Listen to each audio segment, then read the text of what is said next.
नमस्कार साथियों, मैं हूं वरुण कुमार झा और हमारे YouTube चैनल पे आपका स्वागत है। आज IC38 के हेल्थ सेक्शन के इम्पॉर्टेंट प्रश्न उत्तर के बारे में डिस्कशन करेंगे। प्रश्न 1, स्वास्थ्य बीमा के उपलब्ध कैशलेस सेवा के संबंध में नीचे दिए गया कौन सा कथन सही है? यह इलेक्ट्रॉनिक भुगतान को बढ़ावा देने के लिए कंपनी द्वारा शुरू की गई एक पर्यावरण अनुकूल गो ग्रीन पहल है, ताकि प्रत्यक्ष नकद नोटों के प्रसार को कम किया जा सके और पेड़ को बचाया जा सके। जब हम इलेक्ट्रॉनिक मीड्स ऑफ ट्रांजेक्शन करते हैं तो कहीं ना कहीं पेड़ को हम बचाते हैं, लेकिन स्वास्थ्य बीमा में उपलब्ध कैशलेस सेवा का जो उद्देश्य है ये बिल्कुल भी नहीं है, तो यह कथन बिल्कुल सही नहीं है। दूसरा, बीमा धारक को निःशुल्क सेवा प्रदान की जाती है और कोई नकद भुगतान नहीं किया जाता है, क्योंकि सरकार द्वारा विशेष योजना के तहत बीमा कंपनी को भुगतान किया जाता है। यह भी बिल्कुल गलत है कि सरकार कोई बीमा कंपनी को भुगतान नहीं करती है। तीसरा विकल्प, बीमित व्यक्ति द्वारा किए जाने वाले सभी भुगतान केवल इंटरनेट बैंकिंग कार्ड के माध्यम से होना चाहिए, क्योंकि बीमा कंपनी द्वारा नकद राशि को स्वीकार किया नहीं जाता है। बीमा कंपनी के द्वारा नकद, इंटरनेट बैंकिंग एंड कार्ड सभी ट्रांजैक्शन एक्सेप्ट किए जाते हैं, तो यह भी सही नहीं है। चौथा विकल्प, बीमा धारक भुगतान नहीं करता है, बीमा कंपनी अस्पताल को सीधे बिल का निपटारा करती है। बिल्कुल सही है। स्वास्थ्य बीमा में कैशलेस सुविधा में ग्राहक को कुछ भी पेमेंट नहीं करना होता हॉस्पिटल को, स्वास्थ्य बीमा कंपनी डायरेक्ट हॉस्पिटल को पेमेंट करती है। स्वास्थ्य बीमा में अस्पताल के संबंध में पीपीएन का फुल फॉर्म क्या होता है? पीपीएन का फुल फॉर्म होता है प्रिफर्ड प्राइवेट नेटवर्क। स्वास्थ्य बीमा कंपनी कुछ हॉस्पिटल को सूचीबद्ध कर लेते हैं, जिस नेटवर्क हॉस्पिटल में कोई भी बीमा धारक अगर जाके इलाज करता है तो उसे कैशलेस सुविधा उपलब्ध कराई जाती है।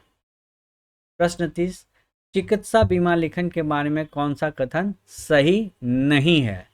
मेडिकल रिपोर्ट प्राप्त करने के आकलन करने के लिए उच्च लागत लगती है। तो चिकित्सा बीमा लेखन में चिकित्सा पॉलिसी हेल्थ इंश्योरेंस लेने के लिए व्यक्ति को पहले एक स्वास्थ्य परीक्षण से गुजरना होता है। इस स्वास्थ्य परीक्षण को पूरा कराने में बीमा कंपनी को एक लागत लगती है। तो यह जो पहला विकल्प है वो बिल्कुल सही है कि एक उच्च लागत लगती है। वर्तमान स्वास्थ्य स्थिति उम्र स्वास्थ्य बीमा के चिकित्सा बीमा लेखन के महत्वपूर्ण कारक है। बिल्कुल सही बात है कि स्वास्थ्य की स्थिति कैसा है, उम्र कितना है, यह बीमा लेखन के महत्वपूर्ण घटक होते हैं, कारक होते हैं। प्रस्तावकों को अपने स्वास्थ्य जोखिम का आकलन करने के लिए चिकित्सकीय और पैथोलॉजिकल जांच प्रक्रिया से गुजरना होता है। स्वास्थ्य बीमा में चिकित्सीय और पैथोलॉजिकल जांच प्रक्रिया से गुजरना होता है, जिसमें उच्च लागत लगती है, इसलिए ये भी बिल्कुल सही है। क्योंकि स्वास्थ्य बीमा को मॉर्टेलिटी से कोई लेना देना नहीं होता है, मृत्यु से कोई लेना देना नहीं होता है, इसलिए जोखिम के घटक के प्रतिशत किया जाता है, इसलिए ये बिल्कुल सही जवाब है। प्रश्न 4, निम्नलिखित में से कौन सा कथन सत्य है? एक समूह स्वास्थ्य बीमा में समूह के गठन में शामिल होने वाला कोई व्यक्ति बीमा कंपनी के खिलाफ प्रतिकूल चयन कर सकता है। ऐसा बिल्कुल नहीं है। समूह बीमा में 22 साल से लेकर 45 साल, 50 साल, 44 साल, 35 साल सभी उम्र के व्यक्ति होते हैं, इसलिए प्रतिकूल चयन का सवाल नहीं उठता है। दूसरा विकल्प है, समूह स्वास्थ्य बीमा केवल नियोक्ता कर्मचारी समूह के लिए कवरेज प्रदान करता है। ये बिल्कुल जवाब गलत है। इसलिए क्योंकि कवरेज हो सकता है उसके फैमिली को भी प्रोवाइड किया जा सके, सिर्फ उस कर्मचारी के समूह के लिए किया जाए, यह गलत है। प्रश्न 4 को फिर से लेते हैं। प्रश्न 4 में निम्नलिखित में से कौन सा कथन सही है? समूह स्वास्थ्य बीमा में समूह के गठन में शामिल होने वाला कोई व्यक्ति बीमा कंपनी के खिलाफ प्रतिकूल चयन कर सकता है। तो भाई नहीं कर सकता, ये गलत जवाब है ना?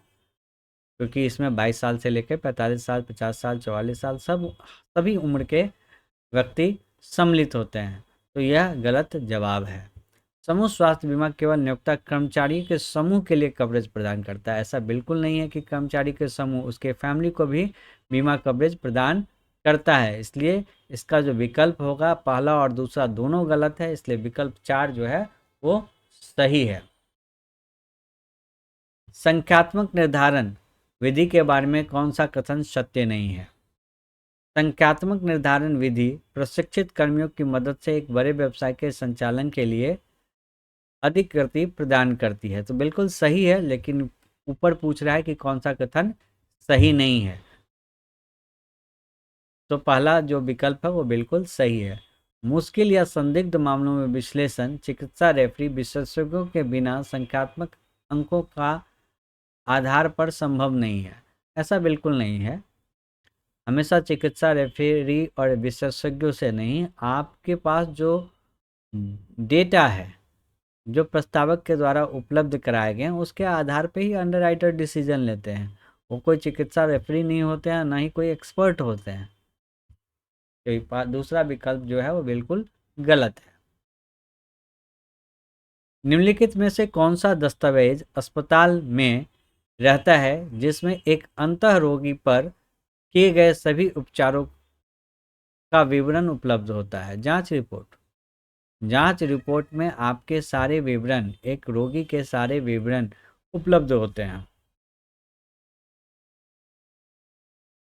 प्रश्न 7, दावा की स्थिति के आधार पर बीमा कंपनी में वही खातों में सभी दावों के संबंध किए गए प्रावधान राशि को पूलिंग कहते हैं। इनमें से किसे बीमा दावा प्रक्रिया में प्राथमिक हितधारक माना जाता है? तो स्वास्थ्य बीमा में प्राथमिक हितधारक जो होता है वो ग्राहक ही होता है। इवन बीमा दावा में भी, प्रक्रिया में भी जो प्राथमिक हितधारक होता है वो ग्राहक ही होता है। राजीव महतो द्वारा प्रस्तुत एक स्वास्थ्य बीमा दावे के जांच के दौरान कंपनी को यह पता चलता है कि राजीव महतो के बजाय उसके भाई राजेश महतो का उपचार के लिए अस्पताल में भर्ती करा गया और राजीव महता की पॉलिसी एक फैमिली फ्लोटर योजना नहीं है। यह डैश धोखाधड़ी का उदाहरण है। अब राजीव महतो जो है एक पॉलिसी अपने नाम से एक स्वास्थ्य बीमा खरीद रखा है और उसने अपने भाई राजेश महतो का इलाज अपने नाम की पॉलिसी पे करवा दिया। कंपनी के जांच में पता चला कि राजीव महतो के जगह राजेश महतो का इलाज हुआ है। तो यह एक प्रतिरूपण है ना, धोखाधड़ी का मामला है।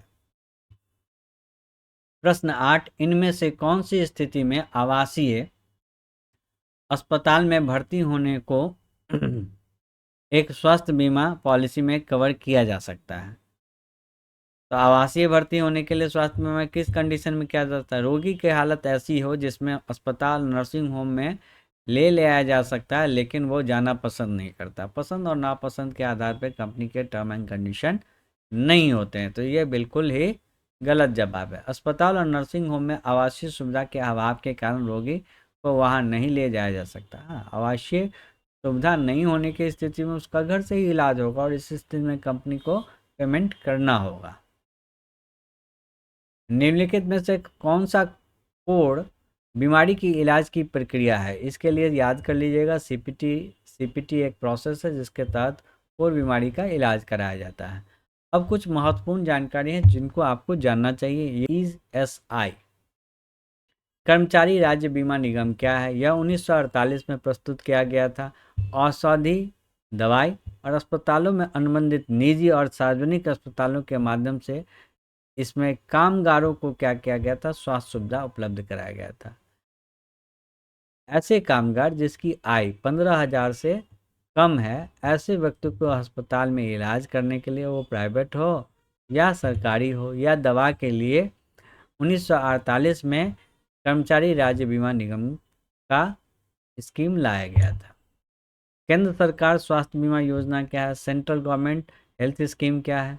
यह 1954 में लाया गया था। 48 में आया था कर्मचारी राज्य बीमा, और सेंट्रल सरकार स्वास्थ्य बीमा योजना है 1954 में। तो इस भी याद रखिएगा, इससे भी प्रश्न आ सकते हैं। इसका उद्देश्य भारत के केंद्रीय कर्मचारी के पेंशनधारियों तथा आश्रितों को संपूर्ण स्वास्थ्य सेवा उपलब्ध कराना है। तो सेंट्रल गवर्नमेंट के जो एम्प्लॉय थे और उनके जो डिपेंडेंट थे, उनको स्वास्थ्य सुविधा उपलब्ध कराना जो था, वो सेंट्रल गवर्नमेंट हेल्थ स्कीम का मुख्य केंद्र बिंदु था।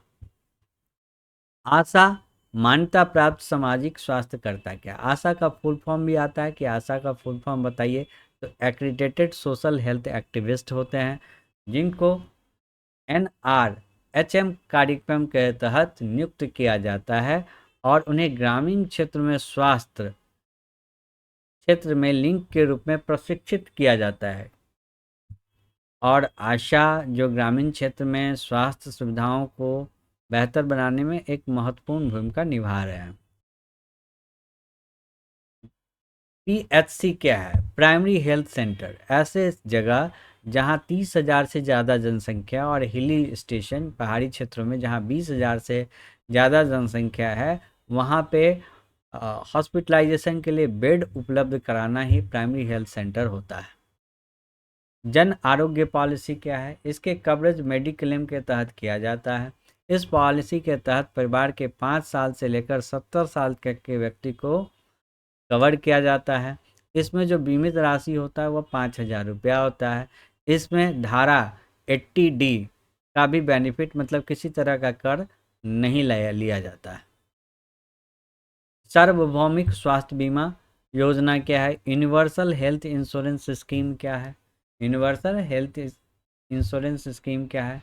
इस बीमा के तहत चिकित्सा प्रतिपूर्ति व्यक्ति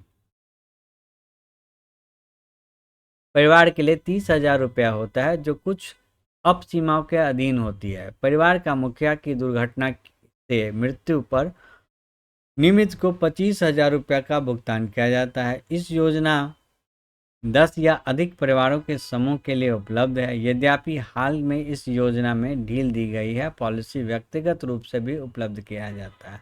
तो यूनिवर्सल लाइफ पॉलिसी जो है, हेल्थ पॉलिसी जो है, इसमें अगर परिवार का मुखिया की मृत्यु हो जाए तो परिवार को 25,000 रुपये की आर्थिक सहायता दी जाती है।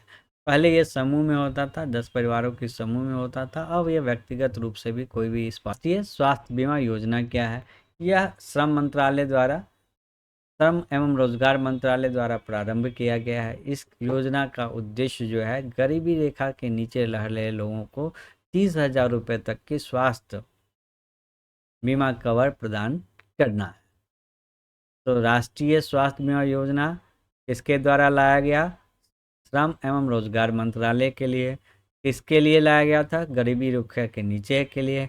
कितनी राशि दी जा सकती है? 30,000 रुपये। 3 सवाल बने। स्वास्थ्य बीमा में जोखिम का आकलन के लिए किन किन बातों पर ध्यान दिया जाता है? जोखिम के आकलन के लिए उम्र, रोजगार, पारिवारिक स्थिति, शरीर का गठन, व्यक्तिगत बीमारी, शल्य चिकित्सा, वर्तमान स्वास्थ्य स्थिति, पर्यावरण, कहाँ रहता है, गांव में रहता है, दिल्ली में रहता है, निवास की स्थिति, ये सारा डिसाइडिंग फैक्टर होता है कि जोखिम कम है या जोखिम अधिक है।